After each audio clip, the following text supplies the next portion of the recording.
pyrophosphate. That means phosphate on fire. Okay? You take two electron-dense atoms or molecules of phosphate, and you link them together. This is not a marriage made in heaven. They are unhappy. Ask my wife. We have pyrophosphate for 43 years. Okay? And so this isn't just a covalent bond. This is a high-energy phosphate bond as well. And that will subsequently be broken, releasing even more energy.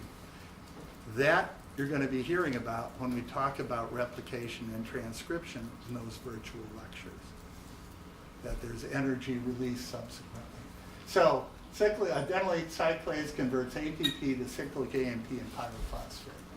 The cyclic AMP can then bind to a cyclic AMP-dependent protein kinase. And when cyclic AMP is bound to that cyclic AMP-dependent protein kinase, it becomes active and it phosphorylates particular target proteins and changes their specific activity. This is used in lots of different cells, lots of different things. The classic example of this, which you probably got in biochemistry if you've had biochemistry, is in regulation of glycogen metabolism, where we see that we activate by phosphorylating the catabolic enzymes, and we inactivate by phosphorylating the anabolic enzymes. So lots of examples. Glycogen metabolism is a good one to look at some point. So now let's zoom into this G protein. And what I see is signal binds to the receptor. G protein is going to be the intermediary here between the receptor and the adenylate cyclase. So how does the G protein work? G protein, Gesundheit, yeah. Are you showing that one is on the outer leaflet, one's on the inner leaflet? Well, just the extracellular aspect and an intracellular aspect. The adenylate cyclase is going to be anchored in the membrane.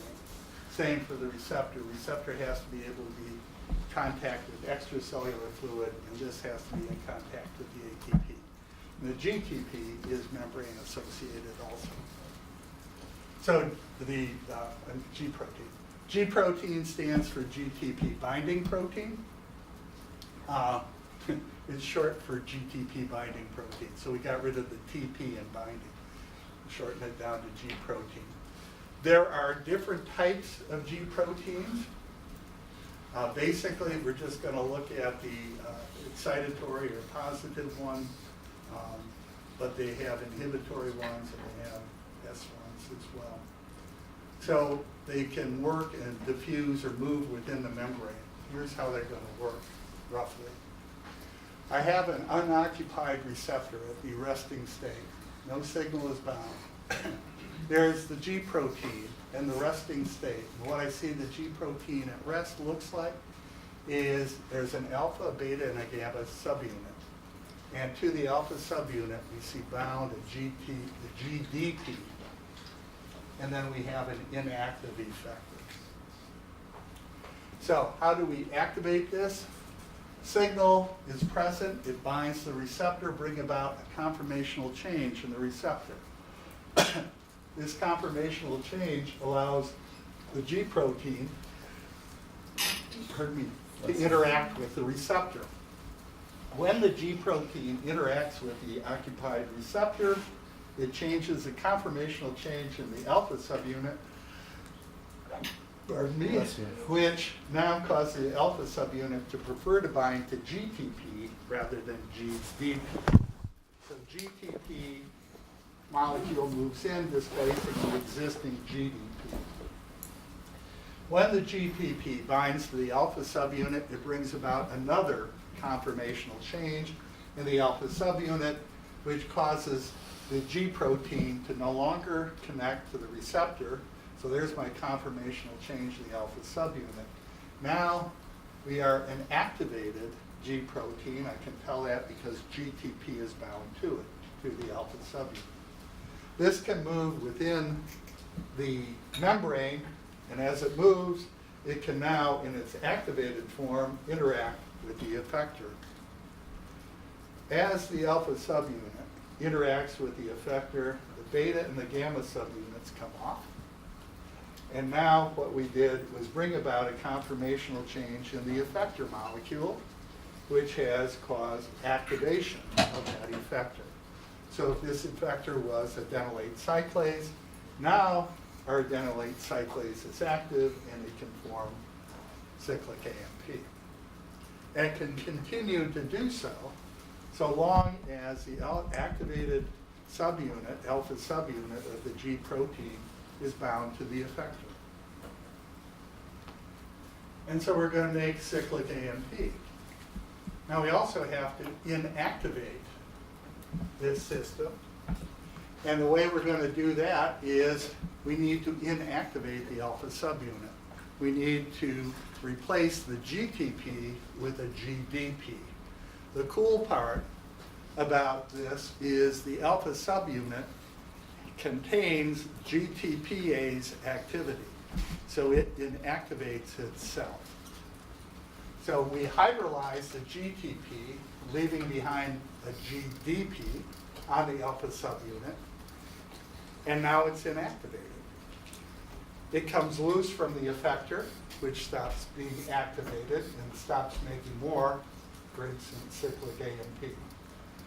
And then the alpha subunit bound to a GDP can now rebind to the the beta and gamma subunits. And at that point, we're back to where we were at rest. We need to inactivate the receptor. The signal just comes unbound from the receptor, so we'll stop reactivating G proteins. Okay. Interesting note here, cholera toxin. Cholera can kill you. In first world countries, we can handle the problem if you get medical treatment, but it can overwhelm other healthcare systems. Cholera toxin inactivates GTPase activity in G proteins. One small little thing that means that those alpha subunits don't get turned off. They stay turned on. And as a result, one of the things that happens is our GI tract keeps pumping out sodium into the lumen of the intestinal tract. Water follows, you get severe diarrhea and the potential for death because of electrolyte imbalances. One little change. In 1994, Nobel Prize went to Alfred Gilman for his work in G proteins. He received his MD, PhD at Case in 1969. He came and talked at commencement one year, a number of years ago, and I could immediately tell the one person that he truly admired was Alfred Gilman. He was kind of full of himself. But who knows, if I had a Nobel Prize, maybe I would be too. There are a family of G proteins, as I said. GSs are the ones that stimulate adenylate cyclase. GIs can inhibit adenylate cyclase. Question, is the G protein considered a second messenger? No. No, the second messenger is produced by, I wouldn't call it a second messenger. Second messenger produced by an effector. This is activated by a receptor. Wasn't the earlier example calcium came into the cell, calcium's a second messenger? Calcium is a second messenger. But it came right after the... It came from, it's the channel that allowed, that was the effector. Okay, how do we inactivate the cyclic AMP response? Well, we know how to inactivate everything all the way through adenylate cyclase now, but we still need to get rid of any cyclic AMP that was produced. The way you get rid of cyclic AMP is by phosphodiesterase, an enzyme that clips the phosphate binding to the bond between the number 3 carbon of ribose and the phosphate. So it converts 3' 5' cyclic AMP to 5' AMP. That's phosphodiesterase. It's constantly working, breaking down cyclic AMP. It can be inhibited by things like theophylline or something you more likely have tried before, caffeine. Caffeine is going to tend to increase cyclic AMP levels. Another kind of interesting thing is cyclic AMP is producing its effect frequently by converting a protein to a phosphoprotein using by activating a cyclic AMP dependent protein kinase. Now, phosphatases are inactivating that last part of the response. But one thing cyclic AMP does with that bigger loop there, cyclic AMP inhibits phosphatase activity. Doesn't stop it totally, but inhibits it. So what that means is when we make cyclic AMP, by inhibiting the phosphatase activity, cyclic AMP is prolonging the effects that it produces. Okay? While I say phosphatase, just as a contraction, usually I'm talking about a phosphoprotein phosphatase. Now we are out of time. There is one last thing, and what I'd like you to do is read through this last one, phospholipase C cascade. If you have questions, ask me about it. It goes on for 2 pages. But it's one that gives us an idea about how we can, signaling systems can expand out and have broad ranging effects.